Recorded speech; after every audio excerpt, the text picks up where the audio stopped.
Welcome back. We have a brand new guest on the Square Circle podcast. A father, a personal trainer, an online coach, and in my eyes, a very influential person on the social media circuit as a whole. And we're going to get into some really good details, the journey, what's in store for him in 2026, and what he's been through, which is something that I caught my eyes to why I actually invited him onto this show. And we're going to hopefully find out a bit more about him and what he stands for and his beliefs. Please welcome today, Kiefer Stewart. Thank you, bro. How you doing? You all right? I'm all good, man. Thanks for having me. Good. No, absolutely. So there's a lot to go through, but we'll start with the parts that are on your social media. Father myself. So what is a father in your eyes? What is a father in 2025? For me, or what? For you. It's all about you today. It's getting deep straight away, man. I know, man. We've got to get into it, man. Yeah, Been break looking the forward. ice. A father for me,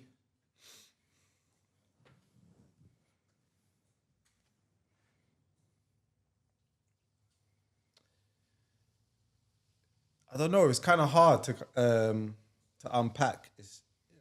Fatherhood is a journey. Mm-hmm. Let's put it that way. Yeah. I mean, the father I was when Alicia was born, when I was 21, to the father that I am now, it's two different people. Mm-hmm. And having two kids with an 8-year age gap has kind of shown me that. Yeah. So the man and father I'm going to be another 8 years from now is going to be different to this one. Yeah. But I think... Biggest learning curve between the two?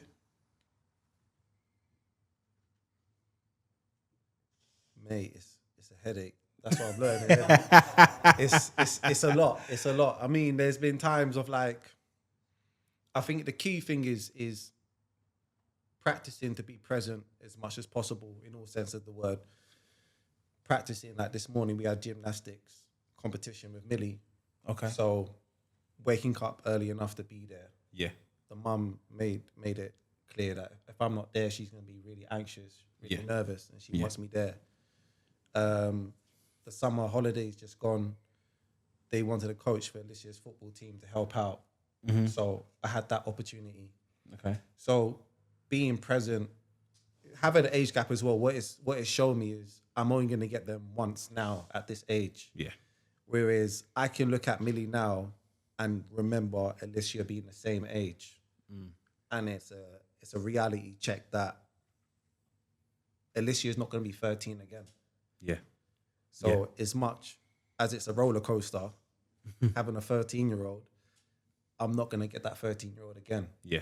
Same with Millie. I'm not going to get... Right now, Millie, loves me. Mm-hmm. Alicia, I annoy her. So hopefully it comes around full circle again. That she loves you again. And yeah. Exactly. Yeah. But I know that I'm not going to have Millie that's 6 years old ever again. Yeah. And how she is now before she begins to get busy with friends and things like that. I better cherish these moments and be present as much as possible. And there's always a constant reminder of that. So that's what I think fatherhood boils down to. It's a journey as well as practicing to be present. Not just be there, not just show up, but for you to actually recognize this is a moment. Every moment is a moment because you're never going to get this again with them. And I heard a quote yesterday. It's funny that we bring them up to live without us, even though they're the ones we can't live without. So it's kind of like, That's we haven't even got just started, man. It's getting real. No, do you know what? Because when I saw your stuff, we're gonna go through a lot of stuff, and I think the first thing that caught my eyes is that finding your stuff, coming across your stuff on Instagram, was you doing your daughter's hair. Nah, that's what I done this morning. Lottie, say hello. She only likes one style, low ponytail. That's it. I can't do nothing else. Like literally, Hey, bro. I try and I'm do. The same. She's like, no, low ponytail. I'm like, what about no? Because her hair, naturally curly, is beautiful. Yeah. She does not want it like that for love nor money. Like literally, just wants. She goes, no, Daddy, I don't like it. So, how did you learn to do the things you do with that hair because I can't do anything else other than that. You're impressed by what I do? Yeah? If I lick out the same style every week, it's not as special. No, I've seen you wrap it round and everything though. You see me wrap it round? Yeah. Call it what you want. It's just a one style, but it's cool though. I'm waiting for her to get a bit longer. Maybe I might try it. But yeah, even that, you don't see many. I think there's another person that I've seen on Instagram. He does his girl's hair, but she doesn't like the way he does it. She just moans the whole way through. But you don't see many dads doing that. And I think when I go around and she stays around and people come over my house, I go, do you do her hair? I was like, yeah. Like, I wash it. I do all that stuff. Like it is what it is. Yeah. So it's good to see like that being done and being done the way it is. So because we're not going to go into gender roles because, you know, everything is equal in my eyes. Like if you can do something for your kid, you can do it for your kid. I mean, I got this mad story when she was a little baby. We had a friend come round and she was a bit of an older woman and she was shocked that I was changing her nappies. She's like, I said, she needs changing. I'm going to change her nappy. Like, yeah, of course. But she was so that she was like, my Clive, he didn't change any of my 5 kids' nappies. It's just like, well, it's a different generation. I don't know. Yeah, like for me, her and my other 2 kids, like my fondest moments were bathing them, putting their pajamas on the radiator, taking them out, drying them, creaming them, and putting them on. So there's things that like you don't really see or people want to glorify or talk about, but seeing what you do with your daughter and daughters is very. Did you have your dad around? No. Okay. There, but not present. Okay.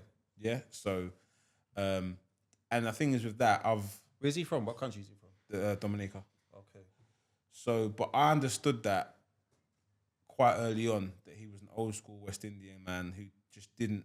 He wasn't taught. He wasn't taught. He wasn't taught. Yeah. You know. What about your grandparents on his side?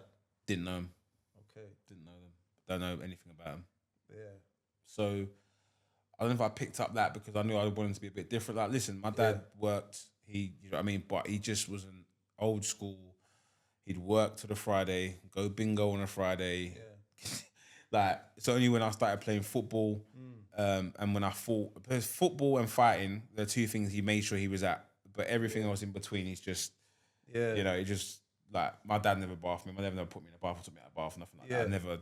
I've got no memories of that. So, you know, when I saw, like, what you do, is like, even your facial thing that you do with the did you say when you put? Oh, you asked me about that. Yeah. Like, the serum. Yeah, the serum, like I was just like, that's sick. Like, it's just cool to see like those things happen because they'll remember that. Like when they get older, and they'll tell their kids like, this is what my dad. Yeah. So it's good to see. So what, like, I know obviously from a video that I've saw that we'll talk about a bit later, your journey of what happened over the years, but what made you turn into what it is what you're doing? Because there's a lot of things that dads don't shy away from, but it's like, should do that. Like, I ain't get me wrong, her mum does her hair. Like, sometimes when I pick her up, when it's my weekend with my daughter, like, she'll come with her hair. I'm like, so you have your kids on the weekend as well? Yeah. Okay, same setup. So I was like, I want to do a hair like that, but I know I don't have the capability of doing stuff like that. So it's just like, I take pride in just doing that. You know what I mean? So I just feel like I can actually, because obviously my son and my other daughter's actually got worse hair than hers. It's like proper afro. Like, you need time. With that one. Like, it's like when I was with her mum, like, it'd be good cop, bad cop. Like, I'd wash her hair, get her in the water, do it, condition it, and then mum will take her and get it for, because while I was doing it, even she moans at me now when I brush it. But what's made you take up those responsibilities, those duties, if you want to call them that? I just think it's like the stuff that I'm doing is probably at the bare minimum, to be honest with you. Obviously, the mum is a super mum. So I felt like when she's around, they just go to her. Yeah. But having our circumstance the way it is gives me that alone time. And I have to champion those responsibilities. Little things like doing Millie's hair, and the girls will know, like, I'm big on presentation. So if we're going to the park, if we're going to the cinema, arcade, we're going to be presentable when we step out. We're not stepping out like toe rags. it'll be messy by the time they come back. But yeah. it's about when we step out. So Yeah. that was what I was big on. Or yeah, it's just a personal standard. Yeah. With the hair improving, when I first started, it was jacked up. Like I was roughing up the hair, had like the tangled teaser. I was trying to wet it. Yeah, I suppose. You know what I'm saying? I've looked at all the tricks. I saw one thing, I don't know if you've seen it, where it goes in and it comes out into a plait. Like it's some contraption. And I called some of my girlfriends that know about hair. They went, unless it's white hair, that's gonna just get tangled up and you're gonna just waste your money. So I don't know. I'll just try. I'll just try. But yeah. But what happened the one time I was doing it, obviously I was doing the videos and that, and the mum was like, you could be doing it better if you just do this and do that.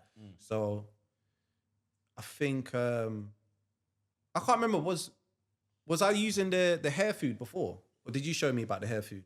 No, I showed you about the hair Yeah. food. So she was like, step one, wet it because the hair needs to get controlled. Then you can do that.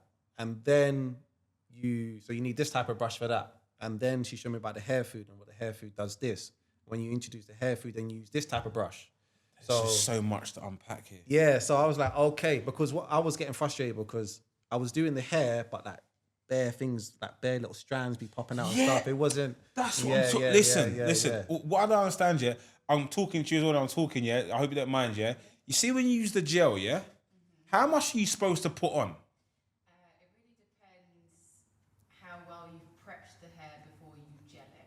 So you have to add moisture into the hair and conditioner into the hair, and then then you can use minimal gel. 'Cause what you don't want is be using loads of gel and pulling back their edges, and then you start balding them at the front of their head.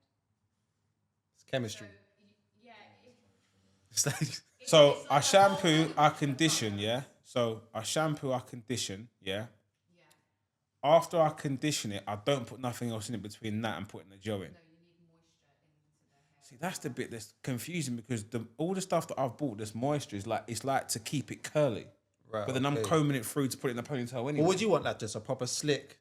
When her mum does her hair like that, it lasts for here. It lasts for time. How long have we been there? Since 10 o'clock. There's bits coming out. Can you see? When her mum does it, it just stays in like all day. That might be the gel then, no? Yes, it might be a different strength gel. Gel comes in many different strengths as well. You can get like the super hold, and then you can hairspray on top of the super hold as well, and it will just be like slick. Yeah, it's mad. It's mad. I don't know how long it's gonna take me to get that, but I'll try and get there.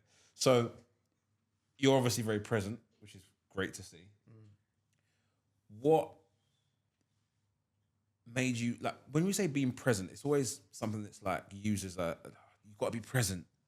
Don't just, it's not about money, it's not about be present.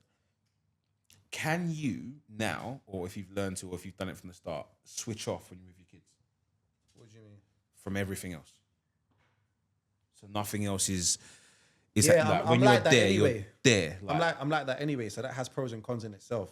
Like they will tell you, I can't mentally multitask.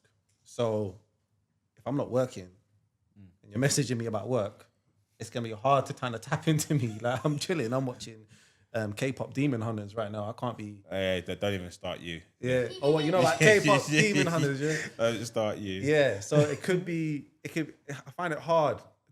I found ways to kind of like compartmentalize. Is that the word? Different things going on. I struggle with it because obviously I run a business. Yeah. And obviously I've got my kids. Yeah. I've got fighters. I've got staff. So I've always got. But it's like. I think it's just something I struggle with. I'm trying to get better. Do you know what it is? I think you're like me. I will get to the end, and it may be messy and chaos, but we'll get to the destination. I'm bringing my kids here because they're part of what I do. Yeah. Whether it's content or whatever. On my bio, I put father before personal trainer. Yeah. So it's just, I think I'm fortunate enough being self-employed where I kind of bring it all together. So that makes it a lot easier. But yeah, when I'm with my kids, I switch off because there's nothing I can do outside of what I'm doing now. So I'm not going to stress about it. And whatever comes up, I'm going to handle it how it's meant to be handled. And as I get older, I kind of just like, I don't even care as much outside of what I'm doing. If I think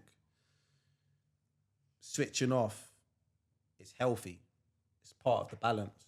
If I used to be very career focused. I used to be very like, prior to being a personal trainer, I was a regional manager for gyms. So I used to look after a bunch of gyms in East London.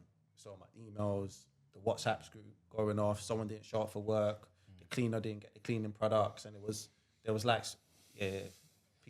You're just giving me, you're giving me my week. You're giving me that. my week. But I think I think it must be me, because what you're saying, I actually want to be like that. I actually do, but I just, for whatever reason, I just worry about going back to my phone and having too many messages, or too many like. It just, do you know what book you like? I can't remember the author. There's a series of 1 Minute Manager books. Anyone that's a manager that's watching this, you might know about these series. They're called 1 Minute Managers, and they have different concepts. And one of them is called Meet the Monkey, and it's an analogy. The monkey is, you know that old saying, "There's a monkey on my back," like stress and pressure. So meet the monkey, and he talks about how people pass you monkeys, and when you recognize a monkey, you got to pass that back. So if someone's coming to you with, "Oh, this has just happened," blah blah blah, well, what are you gonna do about it? Yeah.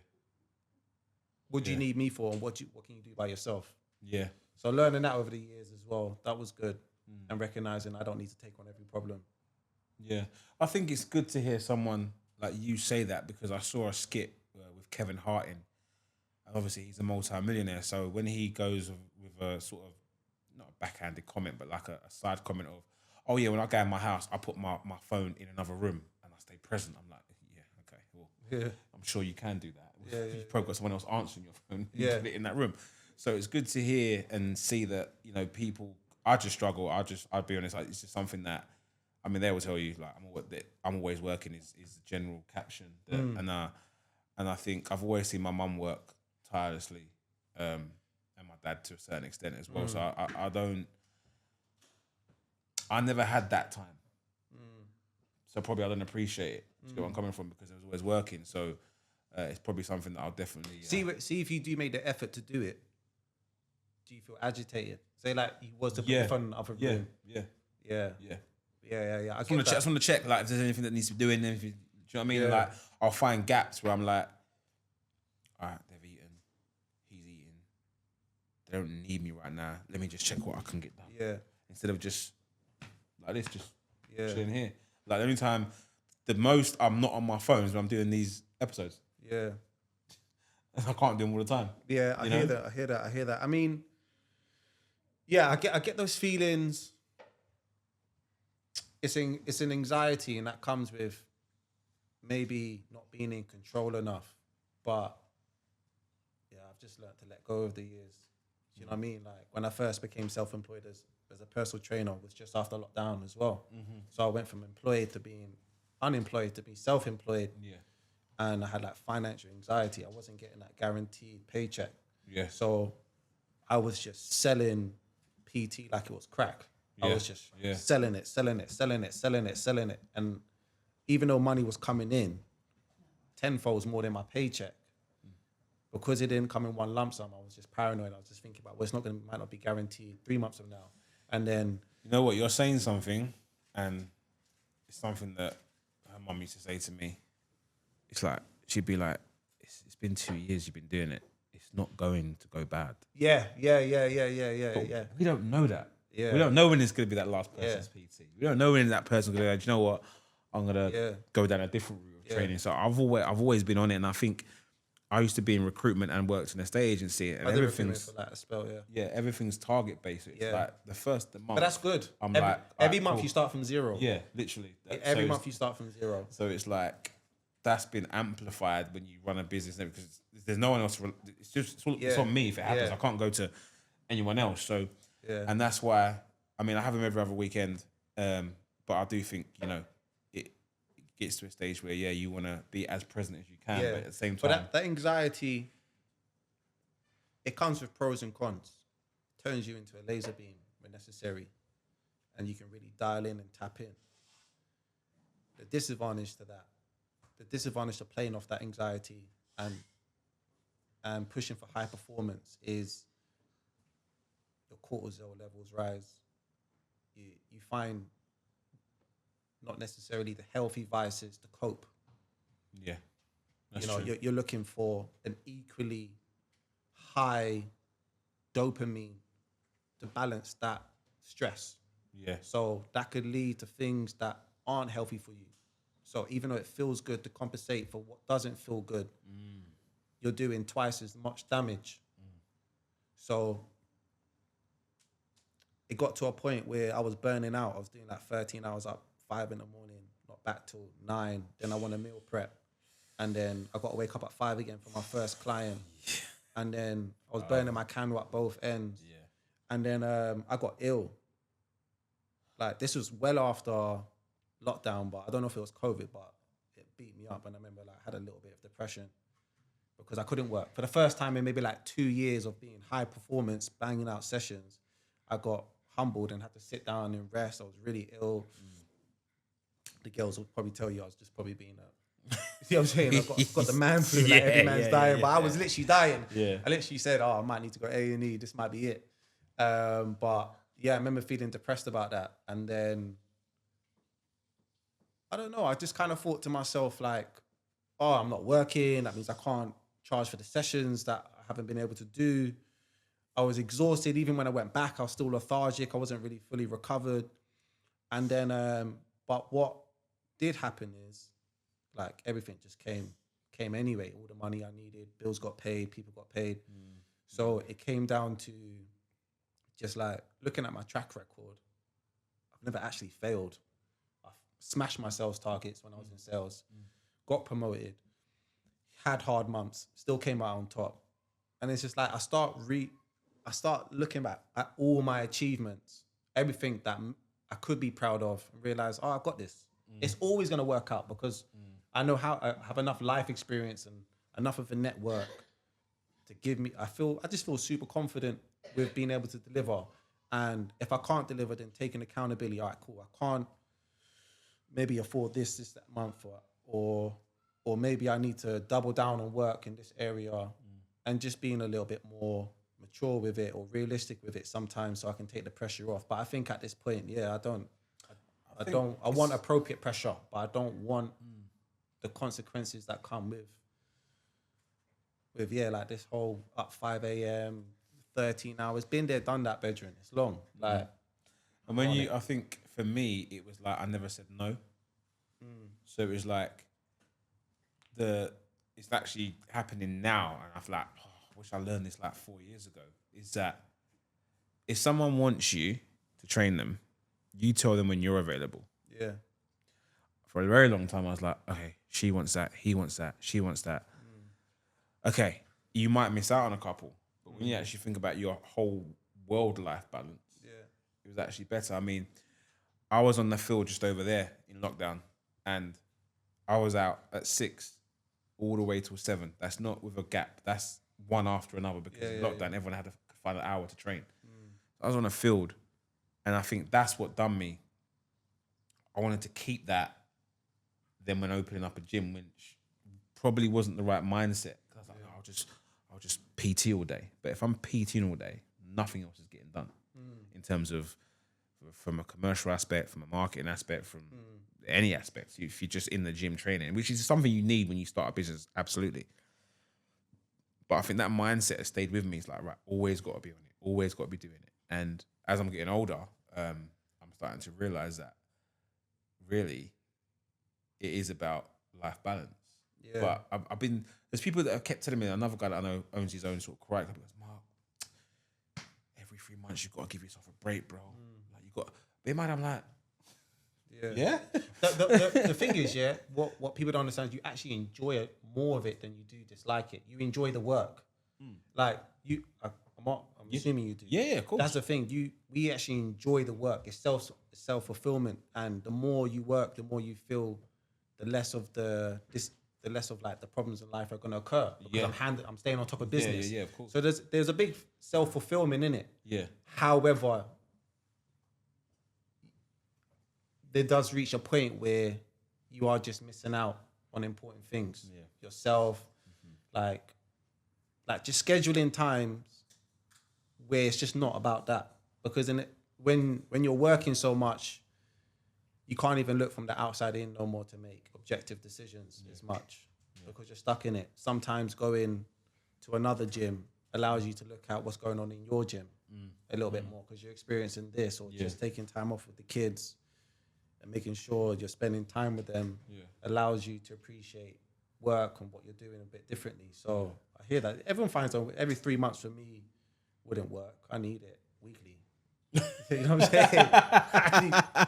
Quickly, talking about the burning out, as obviously an older man, you say to have the balance, but as a younger man, do you think you need that, just completely go into it and drive into... Hell no, you don't need no break when you're young, that's for sure. So when you're young, you think just... Yeah, you got the energy to do it. For example, shouts to my boy Herx. He was a PT that started a little bit into my tenure of PT, and then we got quite close. And I kind of took him under my wing a little bit because I liked his attitude. He was always asking me questions. And this is when he was just starting, didn't have any clients, and he's seeing me bosh out 10, 11 clients a day. So he's asking me, how do you do this? How do you talk to this person? If you have this session? And he just had the attitude. So he's about, I think he just turned 27, but when I met him, he was like 23. And I was at the back end of my burnout. So then slowly over the last 2 years, I've dialed down of when I don't do sessions, where he's still working 7 days a week. And he's in that period where he can do that. Yeah. And he's like, I'm always going to work 7 days a week. I'm always going to train 6 days a week. He does bodybuilding competitions. He does this event. He's got high rocks coming up. I'm like, and then we trained the other day. We did legs the other day together. I'm 35. And he's like trying to push me for a fourth set. I said, Rubo, the way these legs are set up, the way these knees have been doing this a lot. Do you know what I'm saying? So it's kind of like, you can do that. You're at that age. And I'm not on PEDs like these other guys. Where you my can just joints, go. it's recognizing that. And it's about, for longevity as well, back to your point. Yeah, you do have a chapter in your life where like you can party, go at it. Saturday, Sunday, be on it with the lads, be up in the morning, hangover, and then still do 13 hours. Full function. And then you can do that for 2-3 weeks straight. You've got a chapter where you can do that. However, that being said, that also depends on how you balance that lifestyle, because when you turn 30, bro, it's like a magical line. You just start feeling back pain, your knees hurt, the hangovers take 4 days. They come with depression, anxiety. That things just change. But you'll realize in yourself, I'm not the same anymore. And you may even ignore it for a little bit. So I would say if you're young, like between 25 and 28, I would say, go hard. Yeah. But what you do will also have a small compound effect to how you look and feel when you do turn 30. Like if I look at my schoolmates, maybe you'll do the same. Like some of them are very successful, loads of houses, big corporate jobs. They've really made it. Yeah. But they look like dog shit. They look so bad because of the corporate lunch break sniff parties, the drinking, the excessive drinking, the bad diet, the client dinners, the champagne, the Chinese, the Indian, the expensive rich sugar, and they got type 2 diabetes now. They're 35, same age as me. Yeah. Sometimes I get confused for 28. I don't know. You tell me. No, it's true. It's true. It's true. So you do have to find time to keep on top of something. Your body is going to be your investment 10 years to come. Like, how old are you? I'm 21. You're 21. Yeah. So go hard, but dedicate time to look after yourself. Like definitely a good balanced diet here and there. And diet is very important, would you say? Yeah, massively.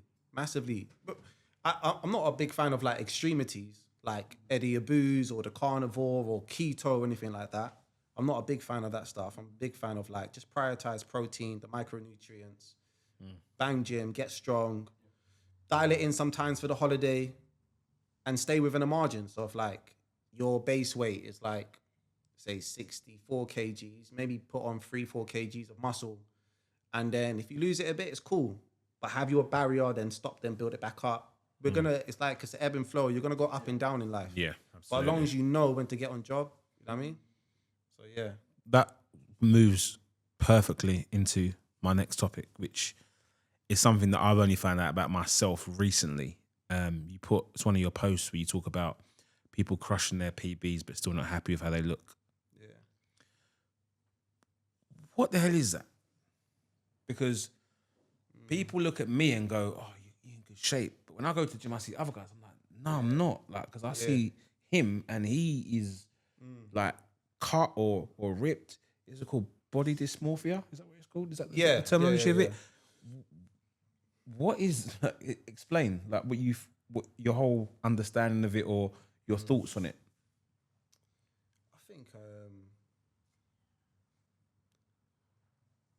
from a life perspective, I think looking back at what the 80s and 90s done,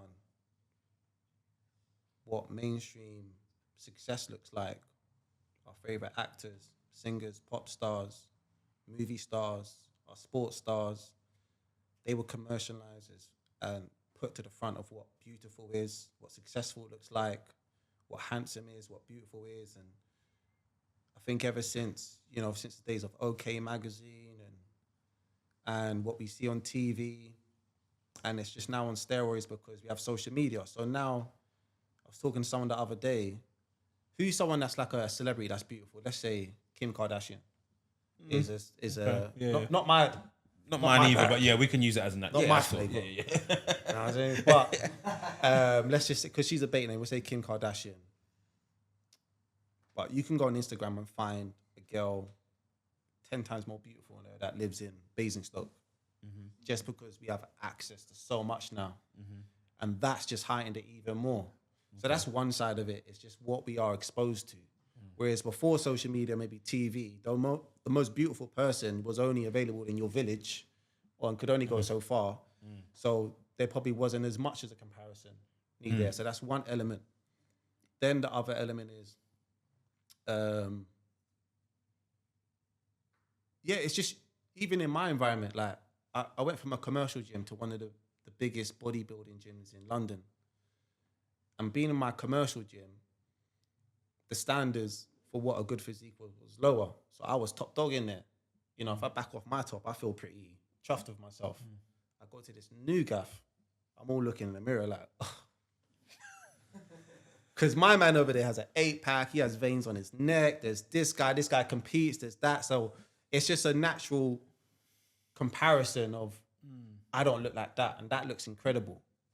But I have to remind myself that I'm still in good shape for the average 35-year-old. And what good looks like, look, there's someone over there that looks at me and says, I would love to have your body. Yeah. And you have, like you said, you got people saying you look in great shape. Yeah, but, you know what I'm saying? Yeah. But I think for me, you've gone on the higher end of the bodybuilders. That's cool. I'm looking at, I say normal guys, but just normal guys in gym. I'm just like, actually, I'll tell you exactly what happened. Client of mine here, her boyfriend comes once every in a blue moon to do a class with her. Yeah, he can't take the hit stuff. He does I found out what he does. They went on holiday and she put up a picture. I was like, this guy was in my class last week and he was dead. He didn't finish the class, but his body's really, really good nick. So I just, fuck it, I'm gonna call her. Yeah, might be something I don't know about. I was like, bro, what are you doing? Because you don't do cardio. I know you don't do cardio because you can't do it. And he literally said he does weights, he does a Stairmaster. Yeah, that's it. And I've been doing the Stairmaster. I've seen a massive improvement, but it's not the improvement that I want to see. Does that make sense? And it's just like, men are. It doesn't bother me like, oh my god, but I'm just like, what am I doing this wrong? Yeah. But the women, it feels like the women have got like a massive, because when I first started training a lot of women, the first thing I said is, check your clothes before the scales, because they lose it immediately around the waistline and the areas that obviously are important to them. But sometimes the scales don't move. And on one of the posts we were just talking about for you, is they say, you said that they're crushing their PBs and doing everything, but I always question if they're doing everything outside the training. You can come and train half or 2 hours if you want.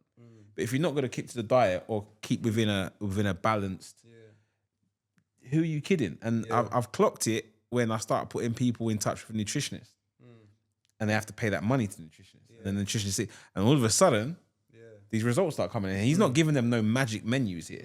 He's giving them basic foods, basic ways to make the food and the menus, whatever else.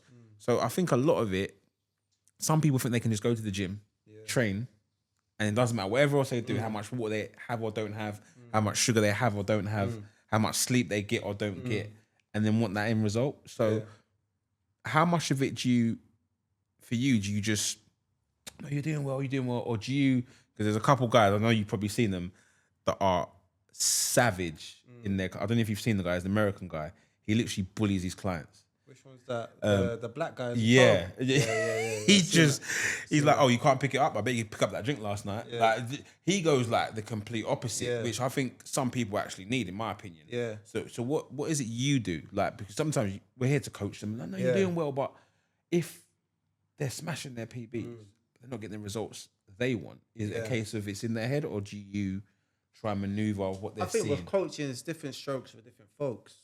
There's different types of coaches. Like, you've got that guy who does that, and I've got friends which are PTs which are all like that as well, and their clients appreciate that about them.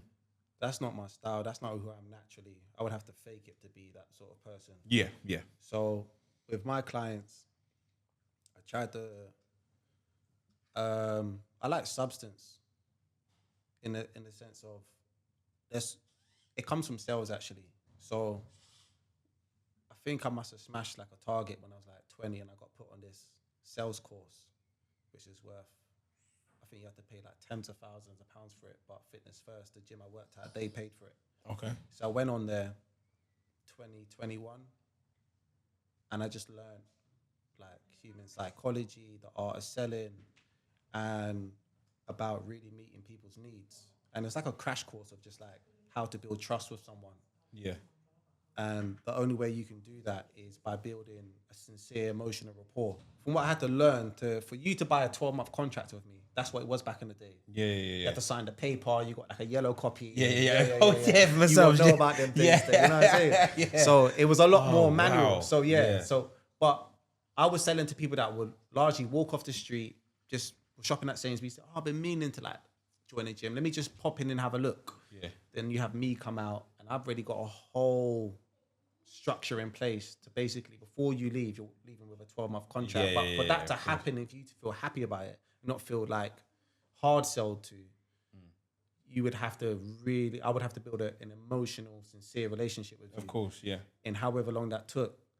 But what I used to encounter in those conversations was, you're not coming to join the gym just because you want to lose weight. What it is, you broke up with your boyfriend and you're kind of getting over it now. And now you want to feel better about yourself, but you still have these insecurities, and you've been thinking about it for the last 6 months, and you've walked past the gym 7 times and you thought, let me just pop in now. But what actually made you pop in now? Why are you actually taking that first step now? Oh, so this is actually really important to you. And you can afford to do it, and you're prepared to make the time. So how about we just do this together? Yeah. So doing that conversation again and again and again and again and again, it kind of hardwired into me when I'm training with my clients. I know you're with me because you want to lose weight, but why do you want to lose weight?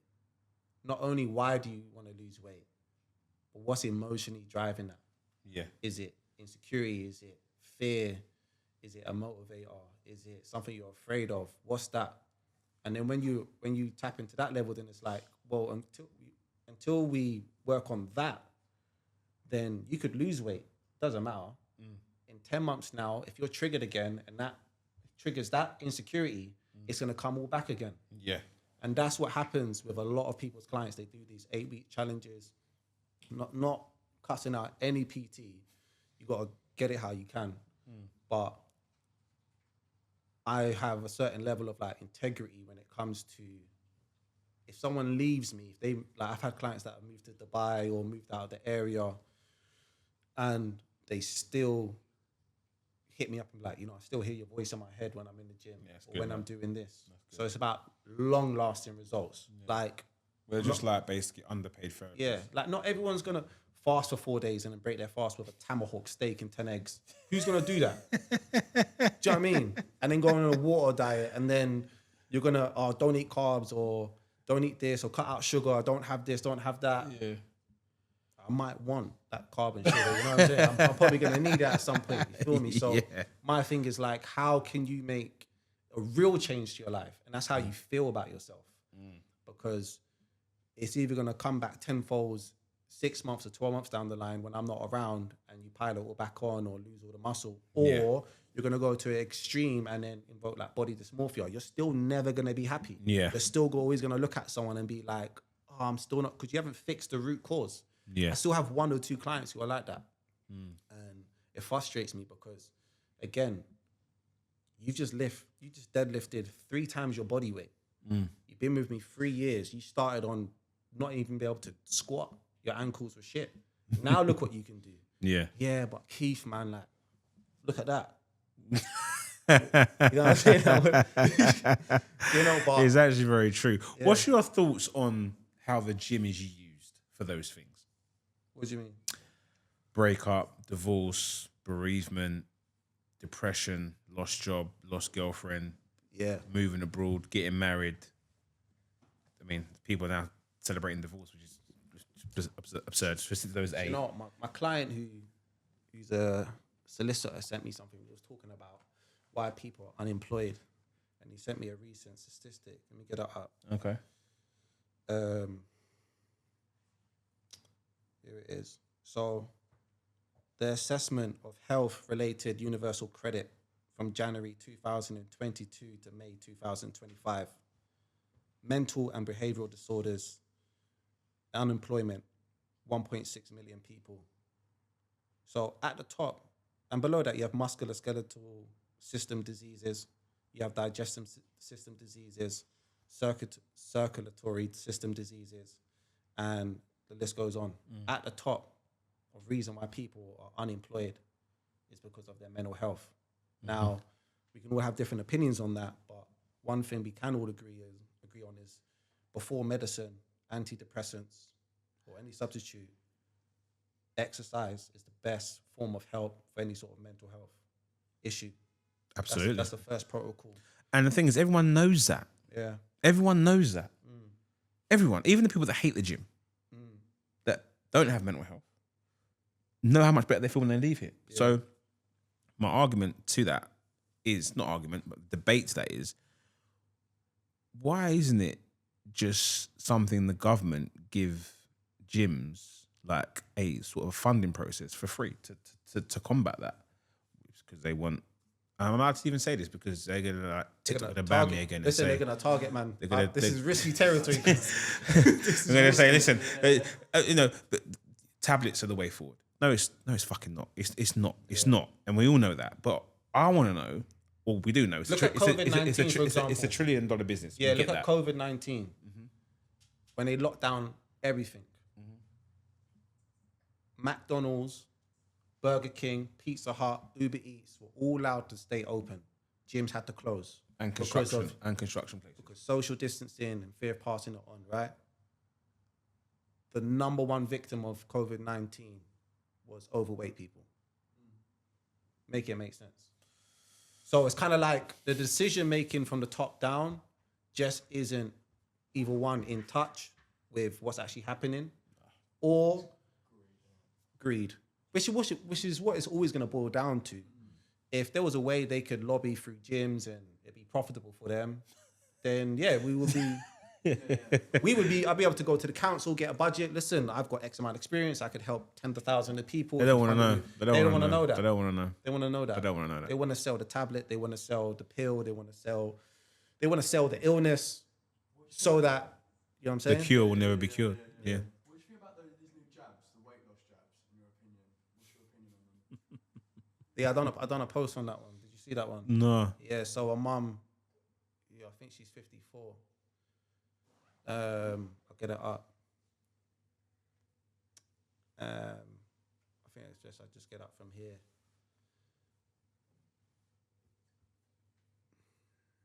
Yeah. A lot of people taking them at the moment, though, aren't they? A lot of people taking them at the moment. Another mum has died after being injected with a weight loss jab.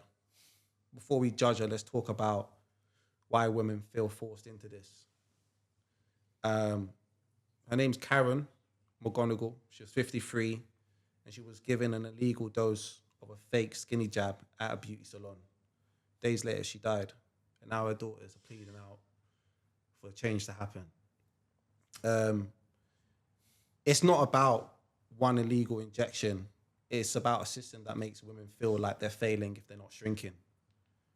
The skinny jab, Ozempic, Mounjaro, they're useful to the right people with type 2 diabetes, who they're meant for. And, you know, if you've got someone that's morbidly obese, then this could be a life changer for them.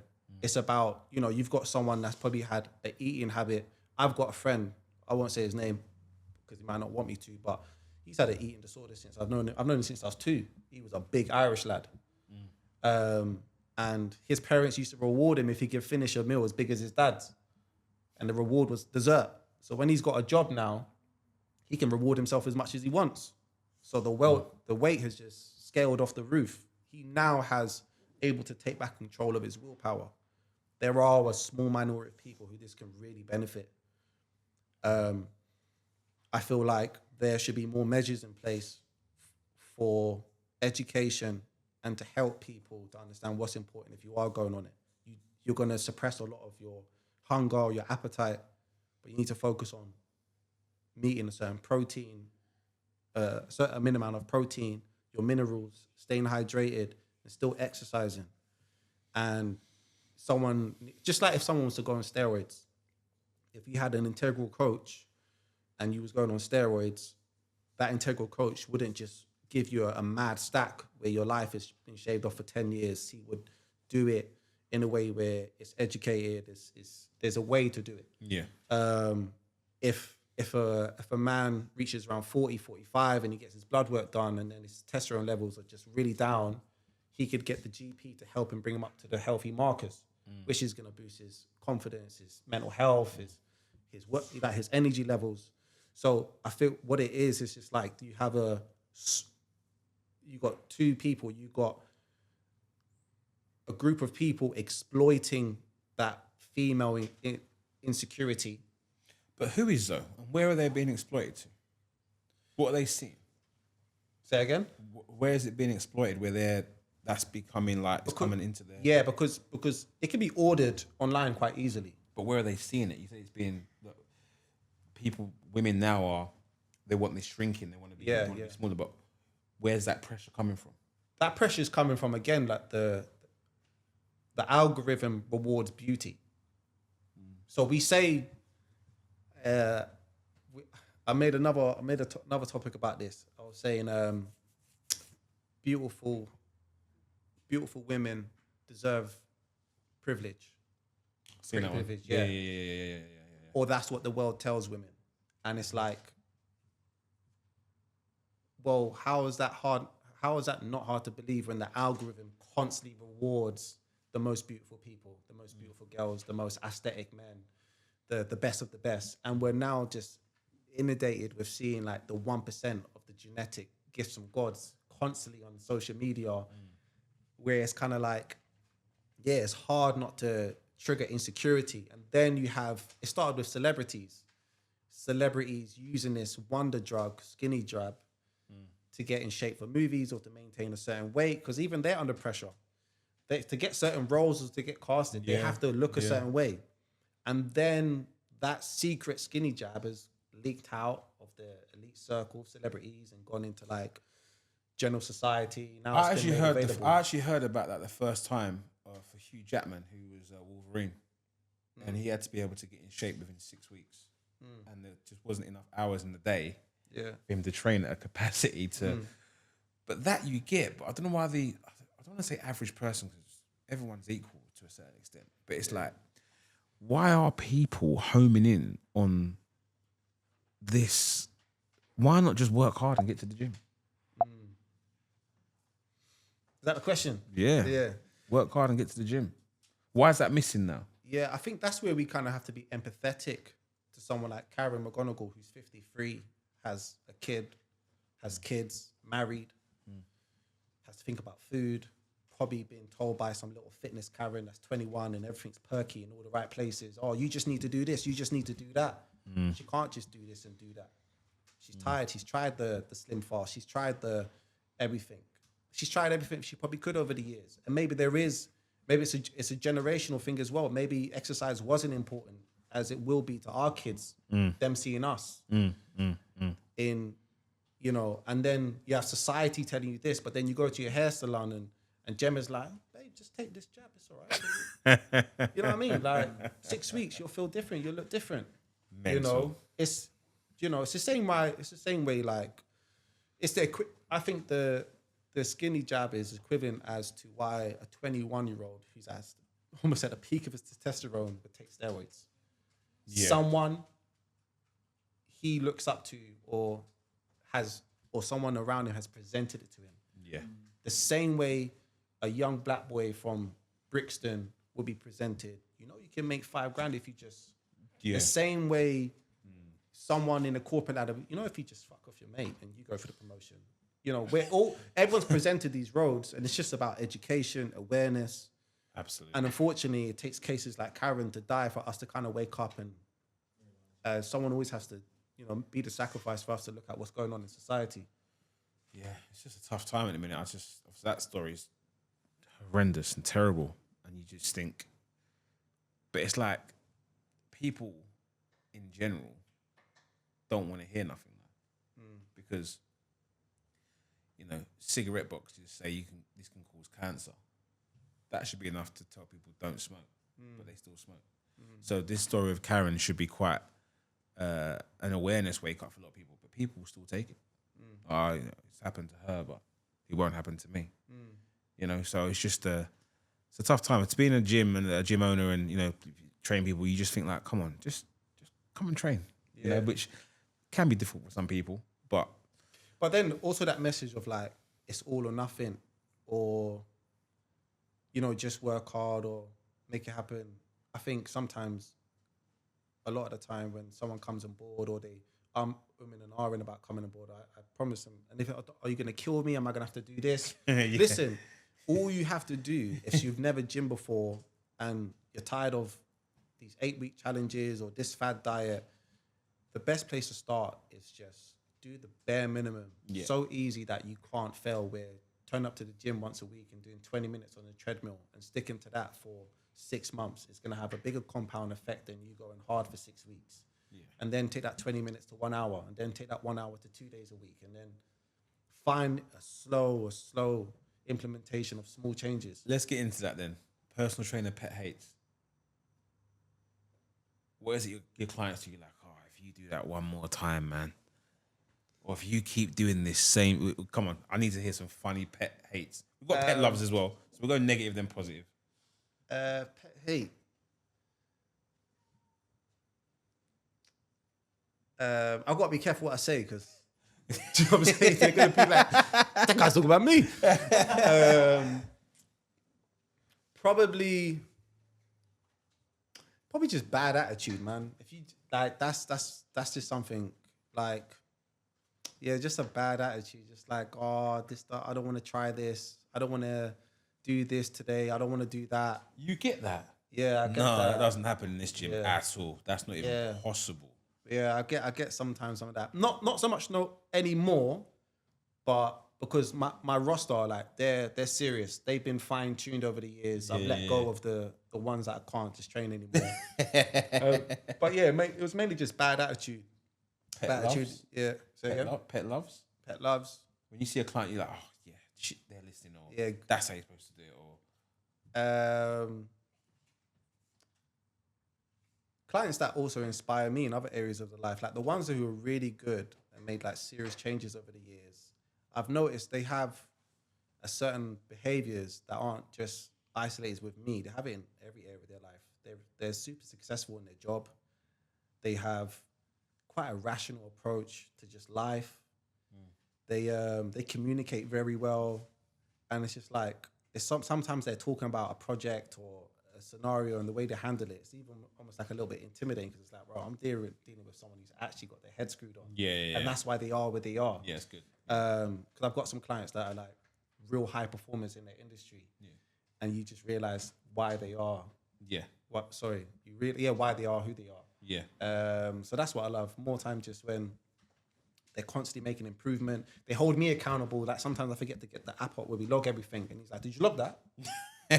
Do you know what I'm saying? Probably a Like, rep or an outcome. He wants you to log as well. Yeah, you know, those ones exactly. like, you get that one down. Yeah, okay, cool. Yeah. Or like when someone reaches out and says, "Yeah, if it wasn't for you, da da da da da." Yeah. That's always good. And in an area you wouldn't think that was important, but it's important to them. Training, Yeah. this is my belief anyway. Women train better than men. What do you mean? So in 3 areas: the want to do it, the reason they do it, and how they apply themselves. Nah, it's just about the same, man. Every individual. I've had women turn up and they're just bad attitude. They're not willing to put in the work. Generic term though. Yeah. Generic term. But across the board, I say it's about 50-50. He's staying on the fence. He's lying, guys. Nah, he's staying on the 50-50. fence, but he's lying. Do you know why he's lying? Because I have so many case studies where, like, this is the boxing gym, as you know, right? We have 10% less than that probably who actually compete, right? So that's a massive pool of other people. Guys have got to be in the mood to train. That's what I found. They've got to be in the mood. Unless they're competing, like weightlifting, or they've got Marbella next year or whatever, they've got to be in the mood to train. A woman has to train regardless to function. Most women that come here, they need to train here to function. They don't train. When I first started this gym, I didn't take a holiday for about 3 years. I took my first holiday. The amount of messages that I got, are you not taking the class then? What's going to happen? Who's taking it? What about my one-to-ones? And it's not because they're a boxer. They've got no interest in boxing. It's just the training. They need to train. And I think there's more women that apply themselves better, whereas a guy will just take 2 weeks off. I'm not doing nothing for 2 weeks because he's got a lot on. The women will find a way to fit in their session. They need to train. My guys are like that as well. My guys, shout outs to John, shout outs to Patrick, shout outs to Ed, shout outs to all my guys. Like, my guys are serious. Like, they're on job. Like, shout outs to all my male clients. I hear what you're saying. I think, again, coming from maybe like a societal and personal incentive of like, maybe their drive is a bit different from a guy's perspective. Maybe there's a lot more like, I need to stay in shape for me to feel good about myself. Whereas a guy would, a lot of guys maybe dial it in before marbs. Yeah, that's what I mean. And you see them zoned in. But then you still have the female equivalent of that person. She will only eat a biscuit in 2 weeks to get ready for O Beach. You know what I'm saying? I think the comment that stuck with me was a client said, we come here to be beasted so we can deal with the shit throughout our day. So they come here at 6 o'clock in the morning, 3-4 times a week. And that's got nothing to do with a holiday job. It's just it just gets them like zoned in for their day or their life. So I just think that's just my personal opinion. But you're gonna stay 50-50, so we'll 50-50, man. So keep his clients happy, so no one feels that they're being hard done by. Okay, so we've got a few questions here from a physical perspective, a training perspective. Okay, something you put up. What is more annoying? The men that wear out the flooring, walking up and down with a vest on, showing their muscles, or the person that makes so much noise when they're actually working out? I'm in a gym right now where that's all on times 10. I'm not going to say what gym is, but right now, listen, there's guys with their top off. And do you think that's cool? There should be some etiquette, because I know you said, I think there's one of your posts said something about not every woman's looking for attention dressing the way they dress in the gym. But I think men and women should have a standard way they've got to dress for a gym. Yeah. That's what I personally think. Because then there's no anything. I think it depends where you're at. If you're here at a boxing gym, there's going to be a boxing culture, a standard. If you go to a CrossFit gym, everyone's topless there. Because that's the culture of CrossFit. I've never done a CrossFit. Yeah. Is that what it is? Yeah, that's like, like short shorts. Everyone's got their abs out. They got the CrossFit core. They got the crop tops. If you go to a commercial gym, you're probably going to have more like fancy gym wear. Like if you go to a First Space, everyone's going to have the latest New Balance or the Solomons. the newest Gymshark season. If you go to a Lulu, place is that like Lululemon as well? Is that Lululemon, Yes. yeah. Or there's this one OLO, I can't remember, it's a new one, but it's expensive.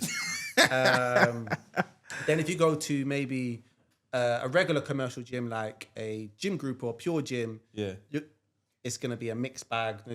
It's just gonna. I'm gonna say what I was gonna say, but yeah. But in my gym, it's a famous bodybuilding gym. So Tops off and all that. tops off, but it's mad. I got mixed opinions on it, but I understand the culture. You've just got your pump. You're gonna do your 6 poses that you would do for competition day. No, I can't deal with that. I'll be real. That's just not a bit of me. It's just, you know what it is? It's just normal to me now. I see it and I understand it. It's almost like even the girls who go to the gym, they're part of that industry, that bodybuilding industry. So they don't even pay no mind to it. Yeah. Then you see girls even popping the poses and doing that, and you're like, okay, I cool. suppose if it's a weightlifting gym, But it's fine. I was gonna say this though. It's the guy that don't take off their tops, which have the most diesel body, the long baggy sleeve down to their forearms, and they're sitting mad like hench like Thanos, and he's got a t-shirt that's a triple quadruple XL, but then you got this skinny Mowgli don backing off his top that's got 2% body fat and no muscle, flex in the mirror. Sometimes you should have your top off. You should have it. Why is your top off? What are you doing? Yeah, so I think it's very like depending on the gym. I think the gym industry have broken out to so many niches that this is a boxing gym. You've got boxing gyms now more than you did 20 years ago. You've got bodybuilding gyms. You've got the commercial budget gyms. You've got the high-end gyms. You've got CrossFit specialists. You've now got High Rock Studios, and they all come with their own uniform. To differentiate, to say that I do this. This is my code. This is what I do. Yeah. You know what I mean, like boxers come in their shell tracksuits, their wraps on already, their boots. He's a boxer. Do you know what I mean? Yeah. So I could recognize where if I come in a certain game, like, okay, yeah, he lift weights, he does that. Yeah. Okay. That's fair. Training.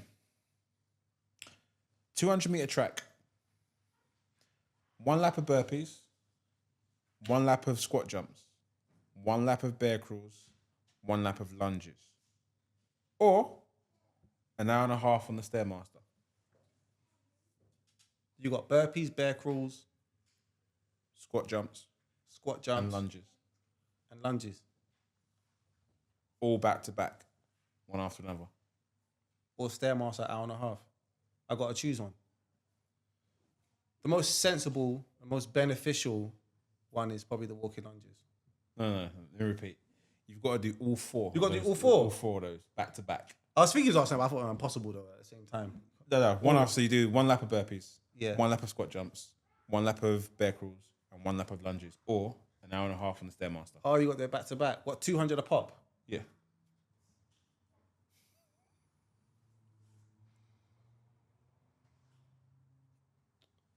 I'll probably do the bear crawl lunges just because my glutes would be mash up after the Stairmaster.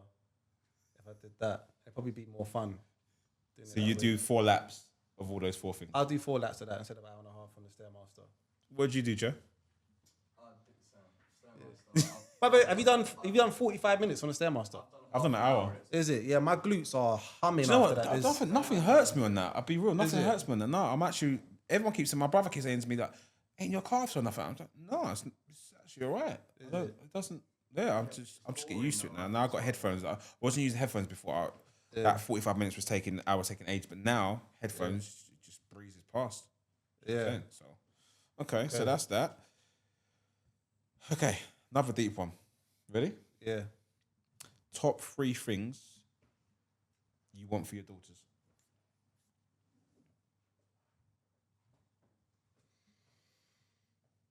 Right, Alicia's looking at me hard.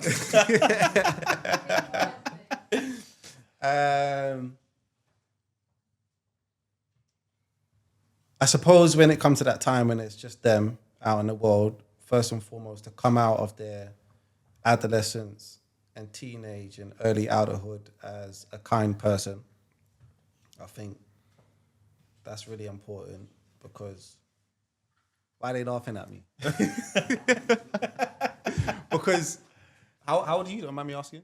39. 39. I'm 35, and you can turn into a complete arsehole by this age if life has done you dirty enough and you've let it get to you. Yeah. So I feel like if they can make it to like our age and still be kind, still be graceful, still be forgiving, still be positive and optimistic, they're gonna live like a really good life, no matter what they're doing or where they are.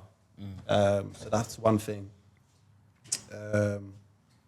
3 things that I want for them.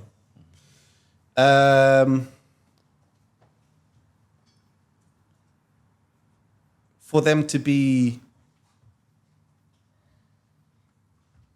surrounded by love, again, like to be around the right friends and have a good relationship with a Do you have good friends? Do you have good friends? No, she doesn't.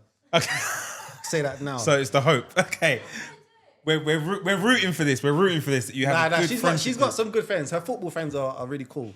Her football friends are really dope. But they're not actual friends, though, are they? Football friends. They are. Oh, They're- okay.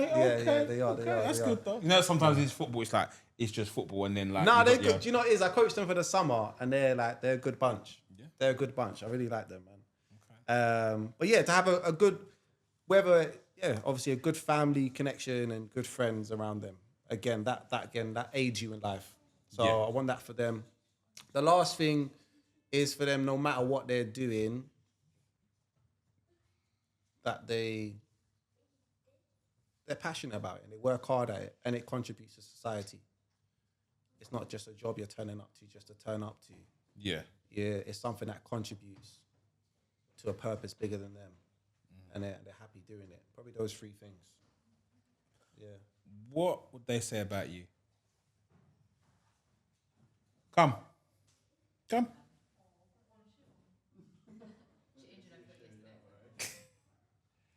You ain't gonna come on camera. Just come a bit closer for us. So, Now you can come on camera. you can come on if you want.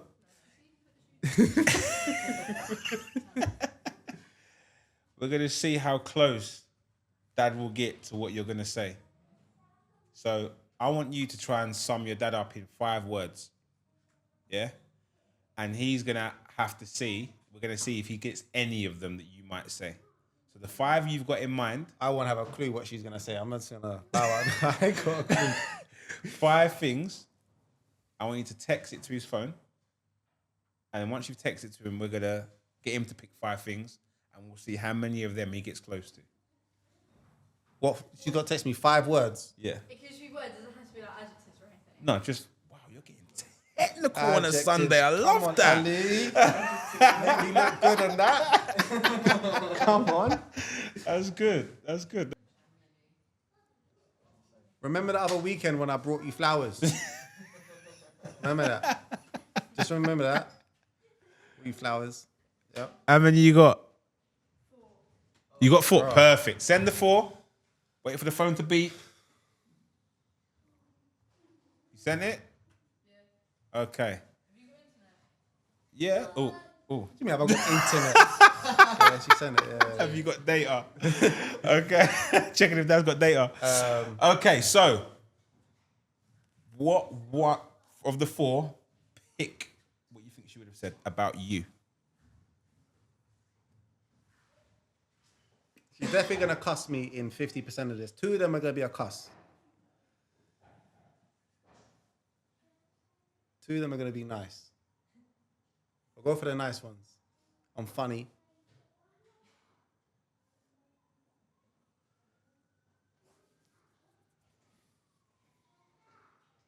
Caring. I hope. I don't know what. I've got a big personality in the house. So. Controlling? You could have put controlling down? No? Nah. That's a losing battle trying to control situation. That's a losing battle. That's 3. One Maybe more. I've got a big head.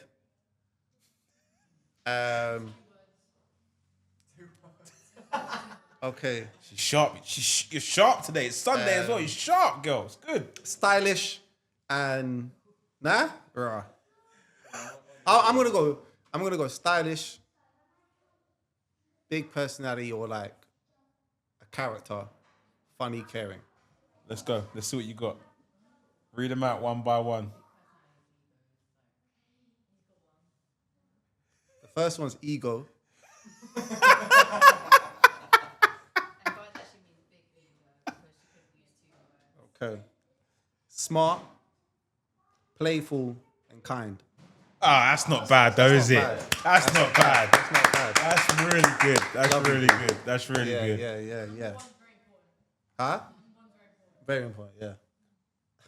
One word. You've only got Yeah. one now to describe your daughter. Alicia.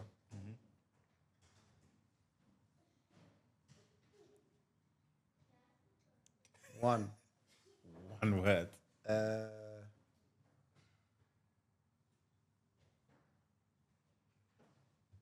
Heart. She has a lot of heart. Yeah. Nice as well. This is ended on a very, very good one. So yeah, we found out some really interesting things today about fatherhood, doing hair, what our kids think of us. Always important. You actually done quite well with that. That was actually more or less in line, really, wasn't it? Apart from the ego. We were in sync, man. Absolutely. But thank you very much for coming on. No, I It's been a appreciate it, pleasure. Thank you very much. It's been a pleasure to have Kiefer Stewart here with us today. We've covered so many things that we could be here for hours. We really could. But, you know, people get bored of people talking all the time. So we've tried to get as much as we can in. The bottom line is be present, be there, and give as much as you can to your family and the people that you love.